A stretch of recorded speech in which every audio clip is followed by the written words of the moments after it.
Fils de l'homme élevé sur la croix, tu attires à toi tous les hommes.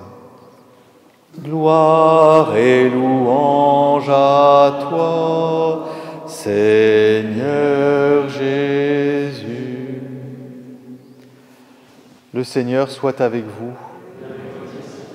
Évangile de Jésus-Christ selon saint Jean. En ce temps-là, Jésus disait aux pharisiens, « Je m'en vais, vous me chercherez et vous mourrez dans votre péché.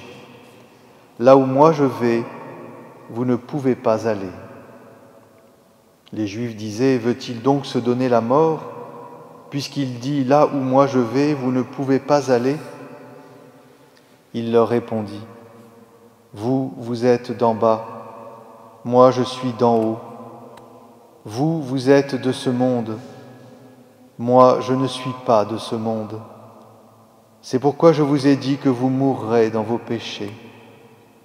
En effet, si vous ne croyez pas que moi je suis, vous mourrez dans vos péchés. » Alors ils lui demandaient, « Toi, qui es-tu » Jésus leur répondit, « Je n'ai pas cessé de vous le dire. À votre sujet, j'ai beaucoup à dire et à juger. D'ailleurs, celui qui m'a envoyé dit la vérité, et ce que j'ai entendu de lui, je le dis pour le monde. » Ils ne comprirent pas qu'il leur parlait du Père. Jésus leur déclara alors, « Quand vous aurez élevé le Fils de l'homme, alors vous comprendrez que moi je suis, et que je ne fais rien de moi-même. Ce que je vous dis là, je le dis comme le Père me l'a enseigné. Celui qui m'a envoyé est avec moi. Il ne m'a pas laissé seul, parce que je fais toujours ce qui lui est agréable. » Sur ces paroles de Jésus, beaucoup crurent en lui. Acclamons la parole de Dieu. Louange à toi, Seigneur Jésus.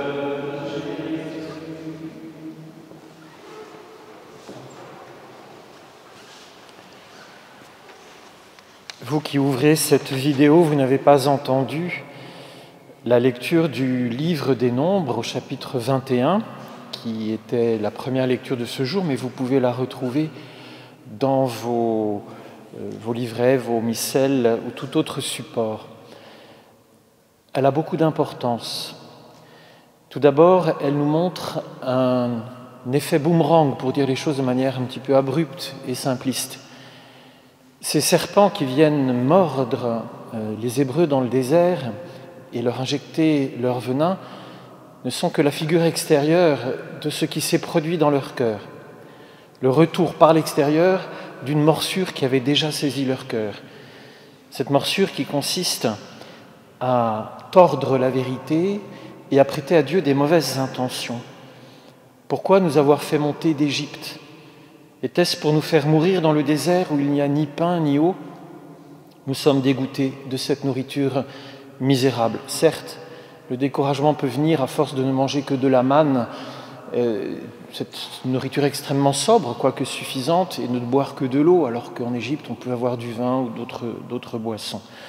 Mais ce découragement-là, qui est fatal quand il est ressaisi par un mauvais esprit pour faire un procès à Dieu, lui chercher querelle en lui disant « Voilà, en fait, tu nous as libérés pour nous faire mourir. » Et cette morsure-là, elle est intérieure et elle se signifie par l'irruption à l'extérieur de ces serpents venimeux. D'où vient cette morsure intérieure ? Elle vient d'une discorde, d'une fracture du cœur, d'une tension, d'un conflit intérieur dont nous sommes tous porteurs. C'est un mécontentement par rapport à la vie, mécontentement par rapport à la situation. En fait, ils ont tout ce qu'il faut. Ils ont de la manne, ils ont à manger, ils ont à boire, ils ont une sandale qui ne s'use pas, comme dira le livre du Deutéronome, ils ont des tentes, ils ont un chef, ils ont des juges. En fait, ils sont organisés pour survivre, mais ils ne sont pas contents de la chose. Et parce qu'ils ne sont pas contents, ils récriminent, ils ils cherchent querelle, ils revendiquent, ils ont le cœur amer. Et cette amertume les empoisonne. C'est un circuit toxique qui est un circuit fermé dont les serpents sont le signe. Ça sort du cœur et ça revient par l'extérieur. C'est ce que j'appelais l'effet boomerang auquel nous devons faire très attention parce que si notre position dans l'existence est de toujours récriminer, râler, revendiquer, nous sommes un peu habités par cette maladie spirituelle. Ce qui est étonnant, c'est que la solution que Dieu propose, c'est de faire l'effigie du mal, fabriquer une effigie du serpent venimeux, de la dresser sur un mât et, l'ayant regardé, toute personne mordue par un serpent retrouvait la vie. Cet épisode assez étrange a été repris par Jésus au chapitre 3 dans l'Évangile selon saint Jean. Il s'adresse à Nicodème en disant « De même que Moïse a dressé le serpent de bronze dans le désert, de même faut-il que le Fils de l'homme soit élevé. » Ce rapprochement est curieux, mais saint Paul nous en donne la clé. Élevé sur la croix, Jésus a été identifié au péché des hommes, il a été configuré, il a pris la figure du péché, de la malédiction, du maudit, du réprouvé. Et ceux qui se tournent vers cette effigie-là avec foi, sachant que derrière cette coagulation de souffrance se cache l'amour maximal, peuvent, avec le regard de foi, trouver la sanation de leur propre péché. C'est donc ce lien mystérieux entre le Christ identifié au péché des hommes pour pouvoir m'en libérer et moi qui le contemple ainsi, dans son amour extrême et dans sa défiguration extrême. C'est là que se joue quelque chose de l'ordre du salut. Mais une autre antidote à cet état d'esprit, à ce mécontentement de vivre qui est un poison pour la vie, se trouve dans l'Évangile selon saint Jean. C'est ce que la Bible appelle la connaissance de Dieu. Les prophètes l'avaient déjà dit, quand la connaissance de Dieu remplira le pays comme les eaux recouvrent le fond de la mer, alors le monde sera dans la paix messianique. Et ici, en saint Jean, aujourd'hui, nous avons une pépite pour découvrir ce grand mystère d'amour de Dieu. Écoutez bien ce qu'il dit. « Moi, je suis. Je ne fais rien de moi-même. Ce que je dis là, je le dis comme le Père me l'a enseigné. Celui qui m'a envoyé est avec moi. Il ne m'a pas laissé seul parce que je fais toujours ce qui lui est agréable. » Permettez-moi d'entrevoir et d'essayer de vous faire entrevoir le mystère de la Trinité qui se dit d'une manière voilée là-dedans. Moi, je suis. Jésus, l'homme qui parle, s'attribue le nom de Dieu. Or, l'être, essayons d'être très simples et pas de faire de la pseudo-philosophie, mais l'être est par définition stable, immuable, éternel.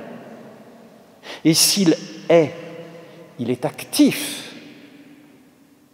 L'être est vivant et la vie se dit dans l'acte. Donc moi je suis, ça veut dire je fais. Or, il nous dit je ne fais rien de moi-même. Ce que je dis, je le dis comme le Père me l'a enseigné. Je récapitule, l'être est nécessairement vie, la vie est acte, et si l'être est, il est surabondant, il sort de lui-même, il se communique, il s'exprime, il se dit, il se manifeste dans une parole. J'espère que vous me suivez. Or, ce que Jésus dit, c'est qu'il ne parle pas de lui-même et qu'il ne fait rien de lui-même. C'est-à-dire qu'il a beau être, il n'est pas dans une autonomie par rapport au faire et au dire. Il est donc mu, il est en relation avec un autre qu'il appelle celui qu'il a envoyé, qui lui fait faire et qui lui fait dire. Et comment est-ce que ce mystère peut-il être compris ? Il ne m'a pas laissé seul, je ne suis pas seul, je ne suis pas en autonomie totale. Je fais toujours ce qui lui est agréable. Je suis en communion parfaite de volonté, d'action et d'expression. Voilà un grand mystère qui est caché dans ces quelques versets. Et ça, c'est une antidote au mécontentement qui va faire dire à certaines personnes « Qu'est-ce que Dieu me veut ? S'il m'a mené ici, dans cette existence, c'est pour m'en faire baver. Comment est-ce que l'être, qui est la vie, qui est l'acte de vivre, qui est l'acte de faire vivre, comment pourrait-on attribuer à cette vie-là, à cet être-là, quelque chose qui lui est complètement contraire? Connaître Dieu, pour guérir de ce soupçon contre Dieu qui est le venin qui nous fait mourir dans nos déserts.